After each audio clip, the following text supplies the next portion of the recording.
मार्गशीर्ष मास के शुक्ल पक्ष की एकादशी मोक्षदा एकादशी कहलाती है। इस व्रत के प्रभाव से पितरों को मोक्ष की प्राप्ति होती है। भगवान श्री कृष्ण जी ने मोक्षदा एकादशी के दिन ही अर्जुन को गीता का उपदेश दिया था। अतः इस तिथि को गीता जयंती भी कहा जाता है।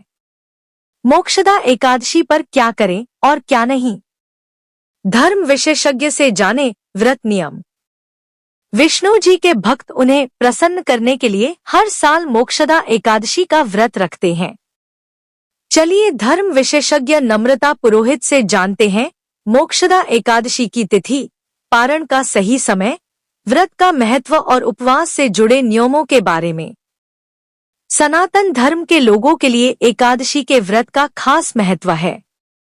साल में 12 बार एकादशी का उपवास रखा जाता है, जिस दिन भगवान विष्णु की पूजा की जाती है।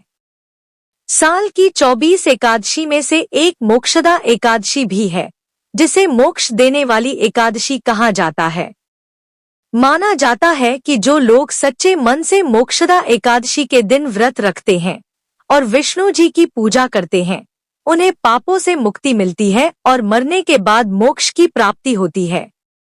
गौरतलब है कि मोक्षदा एकादशी के व्रत के दौरान व्यक्ति को कुछ विशेष बातों का ध्यान रखना चाहिए, नहीं तो उनका उपवास खंडित भी हो जाता है।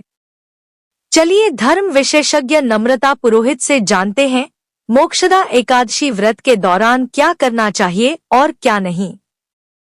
मोक्षदा एकादशी कब है?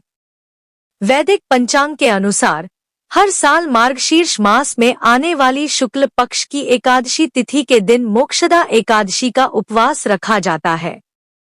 इस बार एकादशी तिथि की शुरुआत 11 दिसंबर 2024 दिन बुधवार को सुबह 3:42 से हो रही है, जिसका समापन अगले दिन 12 दिसंबर को प्रातः काल 1:19 पर होगा। उद्यातिथि के अनुसार मोक्षदा एकादशी का उपवास 11 दिसंबर 2024 दिन बुधवार को रखा जाएगा। व्रत के पारण का सही समय।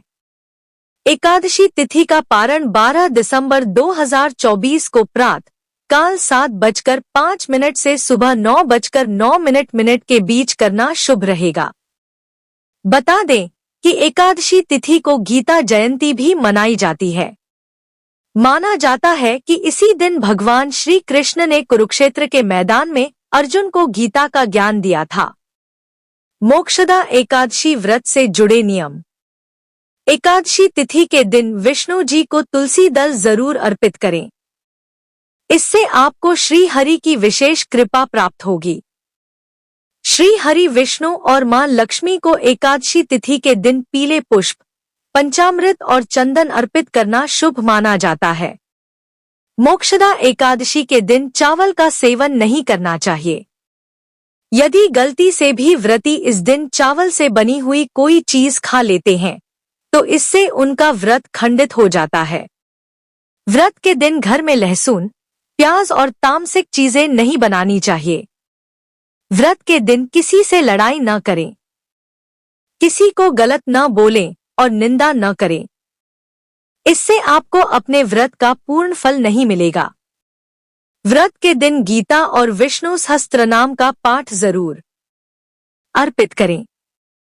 इससे आपको श्री हरि की विशेष कृपा प्राप्त होगी। श्री हरि विष्णु और मां लक्ष्मी को एकादशी तिथि के दिन पीले पुष्प, पंचामृत और चंदन अर्पित करना शुभ माना जाता है। मोक्षदा एकादशी के दिन चावल का सेवन नहीं करना चाहिए। यदि गलती से भी व्रती इस दिन चावल से बनी हुई कोई चीज खा लेते हैं, तो इससे उनका व्रत खंडित हो जाता है। व्रत के दिन घर में लहसुन, प्याज और तामसिक चीजें नहीं बनानी चाहिए। व्रत के दिन किसी से लड़ाई न करें, किसी को गलत न बोलें और निंदा न करें। इससे आपको अपने व्रत का पूर्ण फल नहीं मिलेगा। व्रत के दिन गीता और विष्णु सहस्त्रनाम का पाठ जरूर करना चाहिए। एकादशी तिथि के दिन गाय को हरा चारा, गुड़ और घी वाली रोटी जरूर खिलाएं। साथ ही गौशाला में घी का दीपक अपने हाथों से जलाएं। इससे आपके घर परिवार में खुशियों का आगमन होगा। महात्म्य। यह एकादशी मोक्ष प्रदान करने वाली है, सब पापों का हरण करने वाली एकादशी है। मोक्षदा एकादशी बड़े बड़े पातकों का नाश करने वाली है। पितरों को इस एकादशी का पुण्य दान करने से मोक्ष की प्राप्ति होती है। वे नरक की यातनाओं से मुक्त हो स्वर्गलोक प्राप्त करते हैं। जो इस कल्याणमयी मोक्षदा एकादशी का व्रत करता है, उसके पाप नष्ट हो जाते हैं और मरने के बाद वह मोक्ष प्राप्त कर लेता है। यह मोक्ष देने वाली मोक्षदा एकादशी मनुष्यों के लिए चिंतामणि के समान समस्त कामनाओं को पूर्ण करने वाली है। इस महात्म्य के पढ़ने सुनने से वाजपेय यज्ञ का फल मिलता है। सामग्री। श्री विष्णु जी की मूर्ति, वस्त्र लाल एवं पीला, पुष्प, पुष्पमाला, नारियल, सुपारी, अन्य ऋतुफल, धूप, दीप, घी, पंचामृत, दूध, कच्चा दूध, दही, घी, शहद और शक्कर का मिश्रण, अक्षत, तुलसी दल, चंदन, कलश। व्रत की विधि। दशमी तिथि को सात्विक भोजन ग्रहण करें। ब्रह्मचर्य का पालन करें। एकादशी के दिन प्रातः काल उठकर नित्य क्रम कर स्नान कर लें। स्वच्छ वस्त्र धारण करें। पूजा गृह को शुद्ध कर लें। आसन पर बैठ जाए। गंध, पुष्प, धूप और सुंदर वस्त्र से श्री विष्णु जी का पूजन करें। मोक्षदा एकादशी व्रत की कथा सुने अथवा सुनाएं। आरती करें।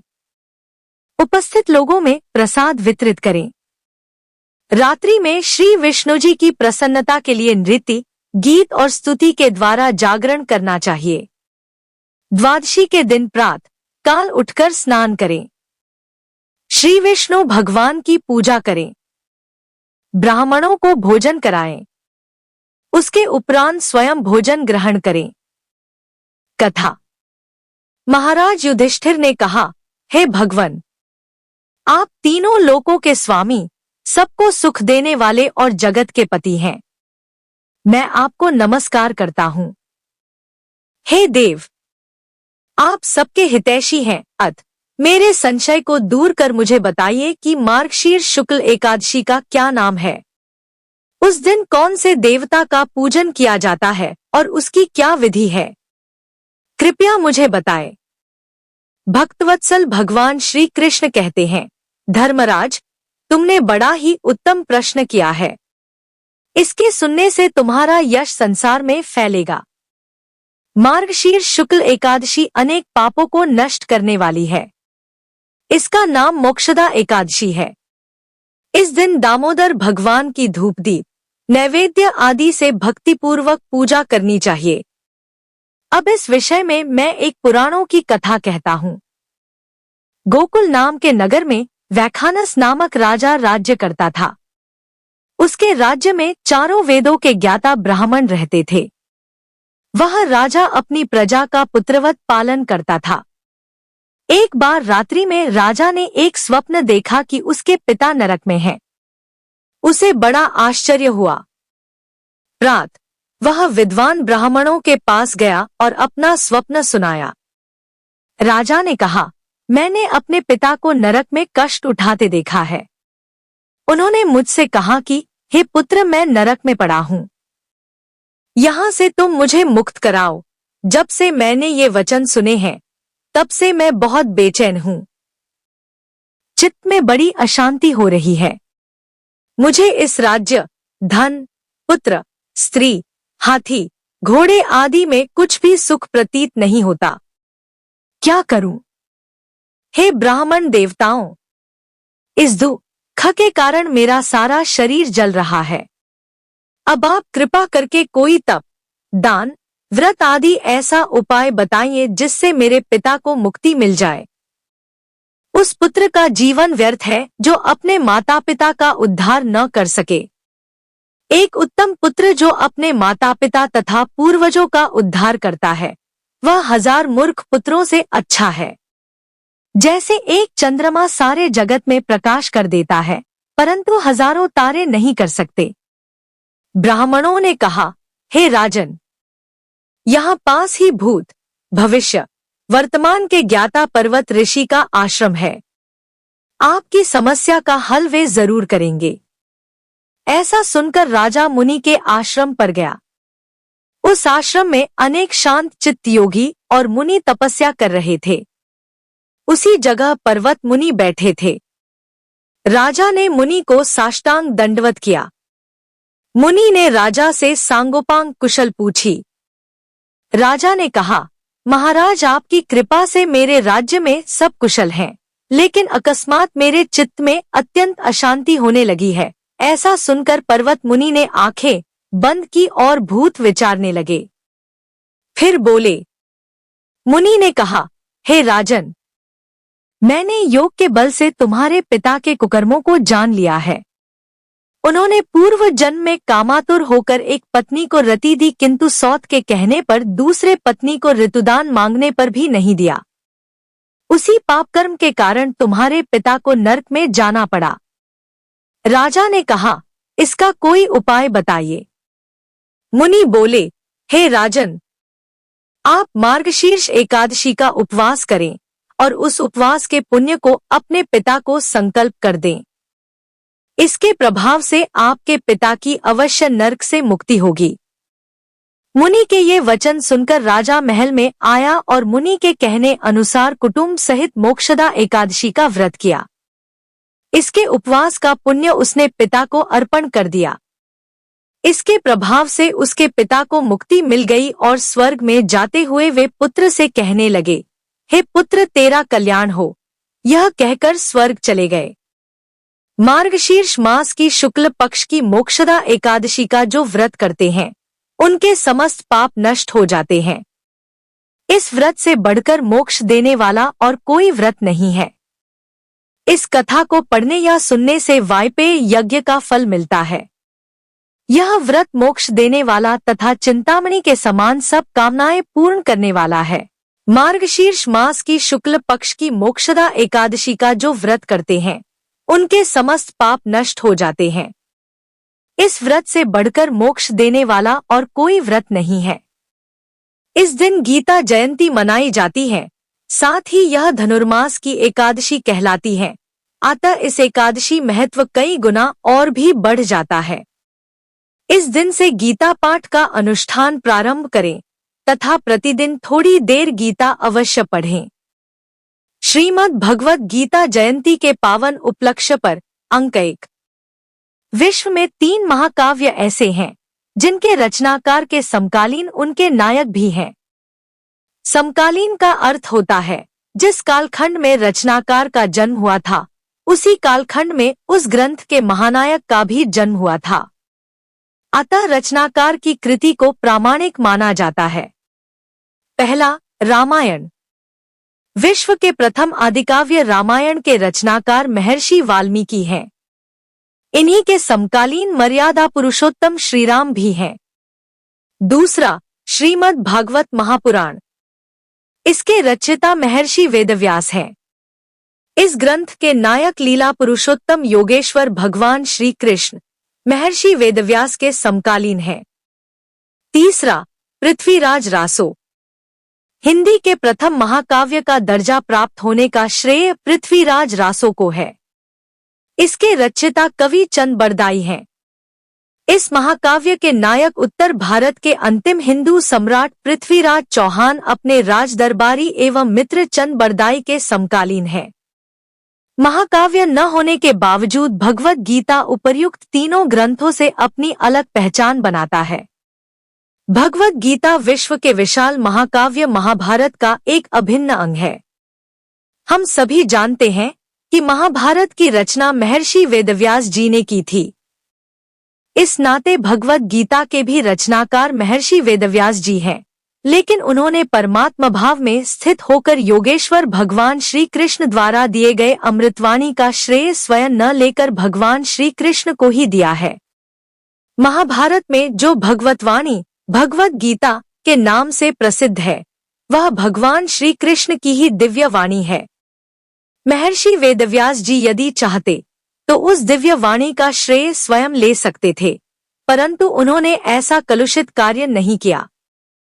हम सभी जानते हैं कि भगवान श्री कृष्ण ने अपने भक्त एवं सखा अर्जुन को निमित्त बनाकर सारे संसार को कल्याणकारी, दिव्य एवं अलौकिक भगवत वाणी का संदेश दिया था।